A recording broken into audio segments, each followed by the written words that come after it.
नाजरीन, पोल न्यूज़ की टीम इस वक्त इस्लामाबाद से फैज़ाबाद चौक की जानिब रवां दवा है और मौसम इंतहाई सुहाना और ख़ूबसूरत है।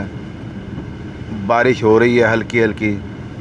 पहले बारिश काफ़ी स्पीड से हो रही थी, लेकिन अभी बारिश की स्पीड में कुछ कमी आई है और फैज़ाबाद चौक की तरफ हम जा रहे हैं। ये आप देख सकते हैं दाएं बाएं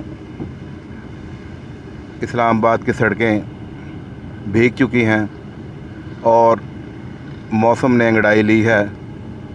और जैसा कि महकमा मौसमियात ने ही बताया कि आइंदा 24 घंटों के दौरान भी बारिश का ये सिलसिला जारी रहेगा और इस्लामाबाद में पानी ही पानी इस वक्त मुख्तलिफ़ जो सड़कें हैं ज़ेरे आब आ चुकी हैं और सुबह से काफ़ी स्पीड के साथ बारिश हो रही है। बारिश का सिलसिला जारी है।